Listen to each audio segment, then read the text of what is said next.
Okay, everyone, the numbers are in, and Activision-Blizzard have had a, fairly red quarter. Yeah, a whole bunch of things are down. We actually know some more about their monthly active users and generally have quite a lot of insight into how things are actually doing for the company. And with the likes of COD Mobile, Diablo Immortal and all of that, you may be interested to see what they're actually really making money from in these times. So let's dive into things. These are the third quarter results for Activision-Blizzard, and they really do show how awkwardly COD Vanguard ended up being, and we can also see some of Diablo Immortal's impact, as well as the relative balance of power with China for that game's revenue. But when you look at the real highlights here, we see that revenue is down 14% year on year. We see the net bookings are down 3%, MAUs are down 6% year over year, but up 2% quarter over quarter, and net income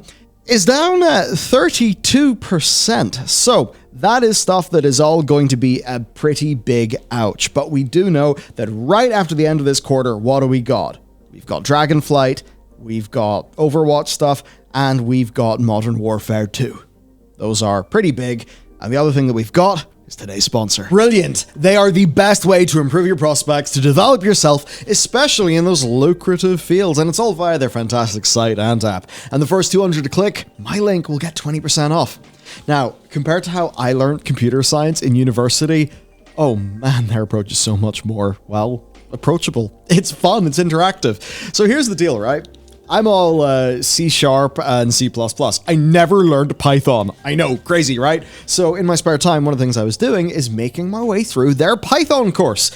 And it was just neat to me seeing how Brilliant teaches a bunch of concepts that I'm already familiar with via university, where I was able to compare. And I've got to say, the way they're teaching these things is actually intuitive and fun, and by having the code in your browser, there's no setup issues or anything like that to get in the way.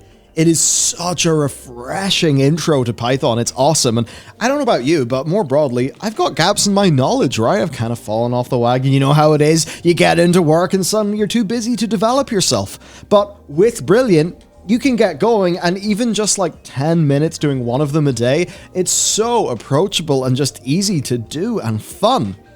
And with how Brilliant does things, you do not sponge in facts. No, you have topics click with you. So if you're thinking about your career and you want to maybe get started in some of those high-paying fields like AI and computer science, rather than a boring textbook, pick up Brilliant. I did, and you can get 20% off at brilliant.org/Bellular News today if you're one of the first 200 to click my link. And trust me, it's totally worth clicking. So to kick it off the Activision side, they straight up say that their performance was lower year over year, and that's primarily because Call of Duty didn't do as well. Yeah, weaker reception to COD Vanguard, and that has actually hurt. Now, they say that the in-game net bookings in console and PC grew sequentially in the third quarter versus the second one, so that is good stuff, but basically, overall, COD Vanguard had a poor reception and an even poorer tail, and that does mean that their numbers have been down. But as for that bit of the increased growth, I would imagine that's got to do with, of course, Modern Warfare 2's marketing cycle actually making people think about the damn thing again, because obviously that has performed extremely well. So that basically is it over for Team Activision. Now, if we were to move over to Blizzard, well, they obviously highlight Wrath of the Lich King Classic, which resulted in a strong increase in World of Warcraft's reach and engagement. They do note Arclight Rumble, but that still is in regional testing. Who knows when that thing will come out? For Immortal, though, this is where it gets interesting. They say it reached the top of the download charts, is ranked in the top 10 grossing mobile games in China since launch. And that really is the hill that they wanted to climb. That's like the most important thing for this game and the market that I think was always poised to be its largest. They then do talk about it being supported with major new content and that sort of thing. I've seen over on the Diablo Immortal sub on Reddit, like, people not exactly liking that. People not exactly liking the focus on warbands, but who knows? Maybe that performs well over in China.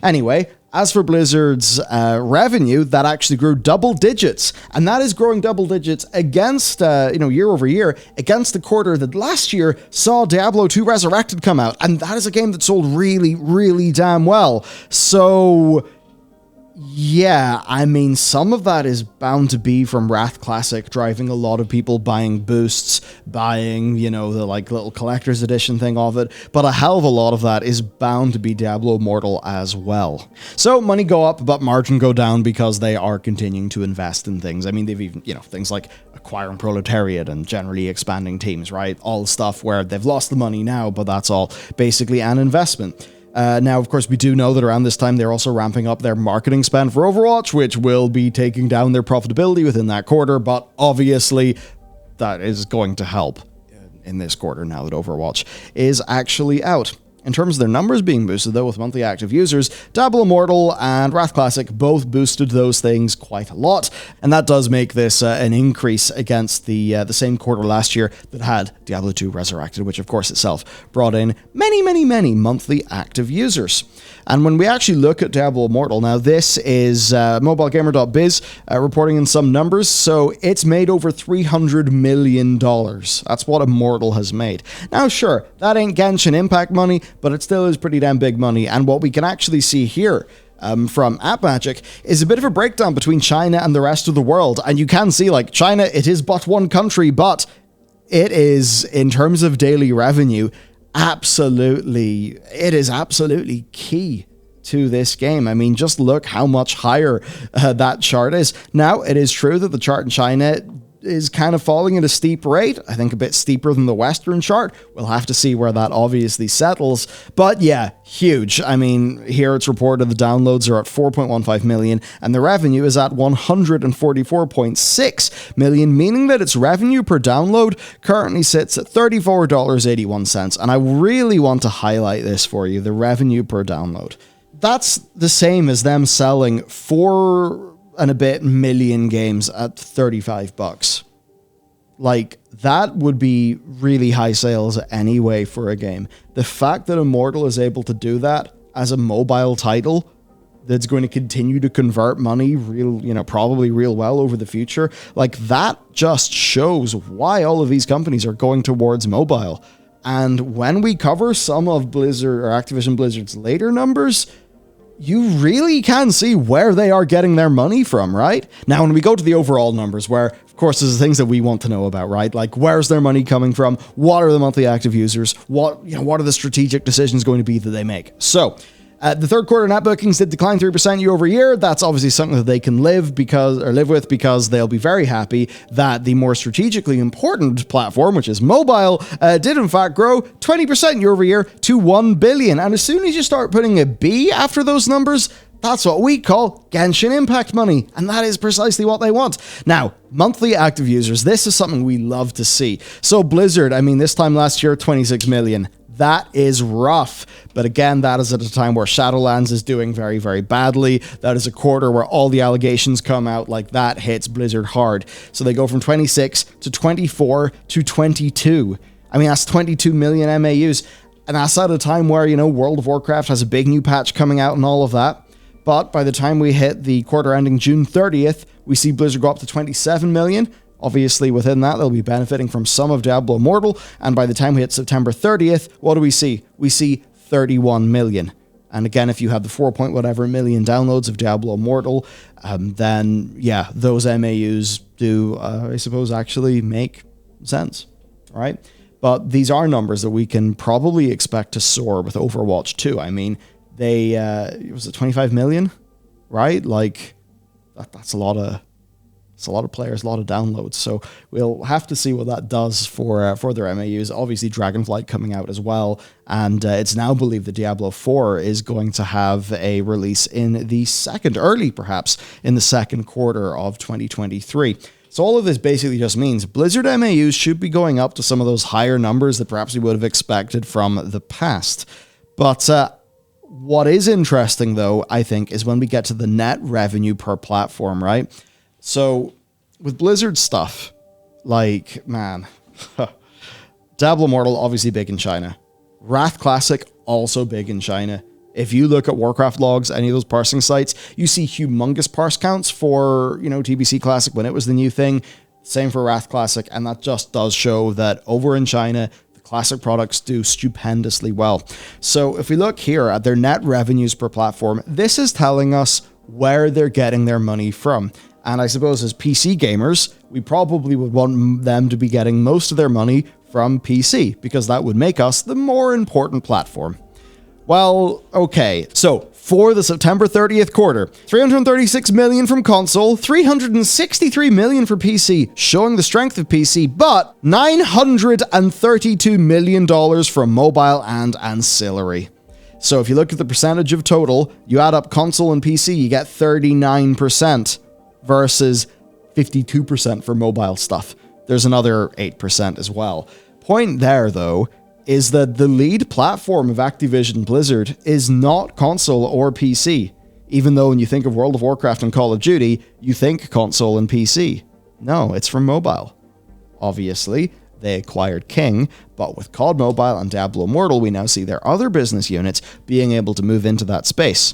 Now, I don't think Warcraft Arclight Rumble is going to do anything near the numbers of Diablo Immortal. I don't think it'll be monetized heavily enough or aggressively enough to do that. It's probably too much of a, actual game to do well with the simplicity of the mobile market. Yes, Arclight Rumble is a simple game, but even the way you have to scroll about on the screen because of the map size, I don't know how that will compare to some of its contemporaries, let's just say. An interesting situation then, where if you were to say that Activision-Blizzard King is not their name, but King is owned by Activision-Blizzard, you would not be ridiculous to say that it is a mobile games company. At the end of the day, what Activision-Blizzard corporate cares about is the money that they are bringing in, right? That's shareholder value that they're delivering. And at the end of the day, they're getting just shy of $1 billion. They're getting a hell of a lot less of that from other platforms. Now, that being said, one of the things about data statistics is they can be used to lie.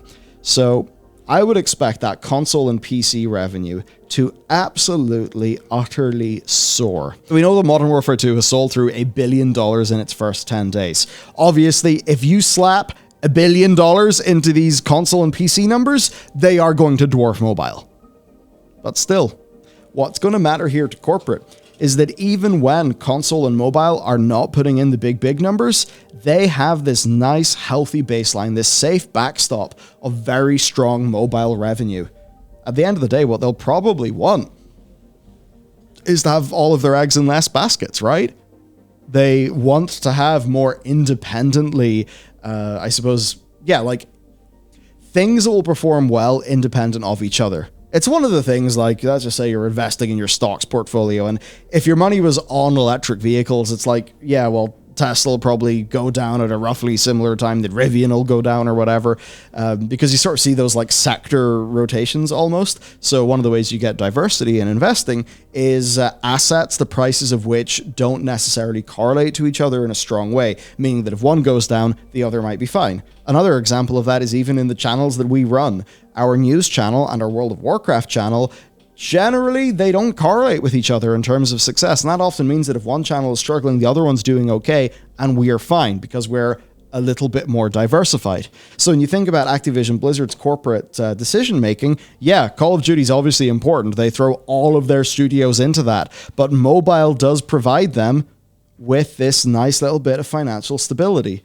And that's the sort of thing that really will matter to investors as time goes on. So I would not be surprised if we see more and more and more of a push towards that, because you look at the numbers, and even though it may not be the kind of game that any of us like, you can see why the numbers would lead decision making, right? Anyone can see that, and the numbers are there. They can't lie in a form like this. That is what they are. So overall then, expect monthly active users to go into the stratosphere between Overwatch, Call of Duty, and Dragonflight. I mean, even before Warzone and COD Mobile came out, Activision's MAUs were often lower than Blizzard. They were really small. Now they're up in the 90 millions and stuff, and that's because of Warzone and COD Mobile. So, yeah, I mean, with Modern Warfare 2 seemingly being a resounding success, actually being the fastest selling game in the entire Call of Duty franchise's history, expect this company to be in a really strong financial position in the next quarter. So it'll probably do quite well. Again, at the same time that you've got Dragonflight, Overwatch 2, and then going into, well, maybe more of a quiet Q1, but certainly a Q2 that will have Diablo 4. And that is a game that could sell, 10, 15, 20 million copies easily, I would say, assuming it's good. And I know a lot of people will be very skeptical about that, but no, I would say it probably will do quite well, and it does actually look quite good. But that said, it's not all happy business for this company. They still do have issues. They are still dealing with legal issues relating to their cultural problems, right? Despite having the suit of the DFEH thrown out twice. Like, that is still proving to be kind of sticky. There are new issues springing up from old problems, like an ongoing investigation by the US Justice Department into the way that the CTL and OWL implemented a team-based soft salary cap. So they're being looked into for that. That's basically because they tried to replicate the management structures of traditional franchised sports leagues like the NFL, but doing so without giving players the protection of a players' union for bargaining purposes, because of course. Lovely. So that story's blowing up a little bit on them. And then obviously there's the Microsoft acquisition, where as time goes on, we are seeing more and more regulatory bodies actually get interested, and in a decently serious way. Now, Bobby did end this call by just saying our transaction with Microsoft, that they believe that will close within Microsoft's current fiscal year ending June 2023. So publicly, they're saying that that is their belief. And odds are they probably will, but it's going to be a bumpy enough road. Now, Bobby is kind of more saying hey, Brazil and Saudi Arabia okayed the deal. It's fine. That's fine. But no, other territories are doubling down, right? So the EU has opened up. They have a preliminary investigation that shows that the transaction may significantly reduce competition on the markets for the distribution of console and PC video games, including multi-game subscription services and/or cloud services, and for PC operating systems. Then, much like the CMA, which is the UK body, they believe that Microsoft will be willing to foreclose on Activision-Blizzard games, which would deny those games to other platforms. Again, it's the idea. I mean, look at Call of Duty, right? It just sold super strong. PlayStation were, in fact, very keen to make a tweet about how Modern Warfare 2 was one of the largest, or maybe the largest launches they've had in the PlayStation Store. And Sony, a bit of that will be some camaraderie, I'm sure, with the developers of the game, but also they want to make Activision Blizzard look strong. They want to make Microsoft look good, because the stronger their positions look, the more likely it is that regulators will, take a view of the field and think those two really powerful companies that drive so much of the sales in hardware, they shouldn't be the same company. That would be anti-competitive. So Sony wants to make Activision Blizzard look like they're doing well. They want Microsoft to actually look like they're doing well too, because the more it looks like that, the safer they are, I suppose. Now, much like with what we talked about with the CMA, it's not just a yes-no. It could, the merger could be approved, but with some conditions, right? Maybe some of the handling of the Call of Duty franchise, as an example. But anyway, they believe that this whole thing may place Microsoft in an insurmountable position on multi-game streaming services with exclusive access to Activision Blizzard titles, just giving them too much power. And return to their past experience with Microsoft, because of course the EU very famously has been quite strong on Microsoft. They are worried about the way in which the company may be able to reduce the level of competition for PC operating systems, because if the games and services are bundled within Windows, then that's a significant advantage. And it is indeed the bundling of Internet Explorer within Windows that got them into trouble in the first place. Now, all of these investigations are scheduled to be completed before the fiscal year of 2022 ends, which of course is the start of next April, right? So we'll, I suppose, find out soon enough, but overall, Activision are in a pretty damn interesting situation. They've actually managed to get themselves a really strong baseline performance without their main franchises doing super well, right? Yeah, Season 4 of Shadowlands was covered within this quarter, but Season 4 of Shadowlands, I don't think it would have been that much of an impact. But then, we do see the mobile projects doing super well, which is funny. I don't think they're going to fully pivot to mobile, though, because we could use this data here as a very convincing argument saying, hey, you're getting 52% of your revenue from mobile and only 19 or 20% from console and PC. Obviously, you should focus on mobile. But again, the percentage of total, this will look very different in the next quarter.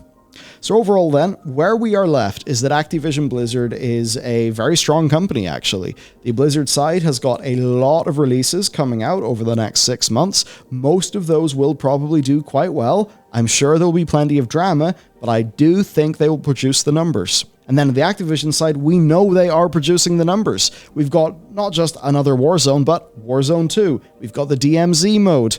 So, if you ask me, it's a pretty good outlook for Activision Blizzard. I mean, for the longest time, Blizzard was basically saying, hey, good time's just around the corner. Well, we're now rounding that corner, it seems. So, let me know what you think about this. It's definitely, from my perspective, sad to see this number and to see, or this graph, and to see where the revenue comes from. I think that handheld gaming is awesome. I wish mobile gaming felt more like handheld gaming, if you know what I mean. Like the DS, like the Switch, like the Game Boy Advance SP, like all that stuff's awesome. It's just if we could get real games that weren't thinly veiled cash extraction machines. But then again, when you're pretty much bringing in $1 billion a quarter with lots of growth potential, yeah, you're going to do that. So that's the situation today. You now are up to date with Activision Blizzard and their overall position within the market. So hope you found this one interesting, I guess. Let me know what you think. I'm pretty damn keen to hear, and I certainly wonder if it is the case that next year we're essentially getting an expansion to Modern Warfare 2, I wonder what that will look like in terms of their boxed sales. It's kind of hard to tell, but I imagine that by that stage with Modern Warfare 2 probably having a pretty damn healthy patch cycle, with that happening, with a few of the modes that are being added like DMZ and stuff, Warzone, I have to imagine they'll be in, honestly, a firm enough position. Yeah, I know that might not be what some want to hear, but, certainly per the finances. Now, per what you and me like, of course, perhaps not. I will at least say, though, that Dragonflight is certainly at this stage shaping up better than the previous 2 World of Warcraft expansions, which, at the very least, is a bit of a good sign. So, let me know how things are with you in Activision Blizzard. Of course, be sure to support today's sponsor in that link down below. They really do help make all this possible. And I'll see you next time.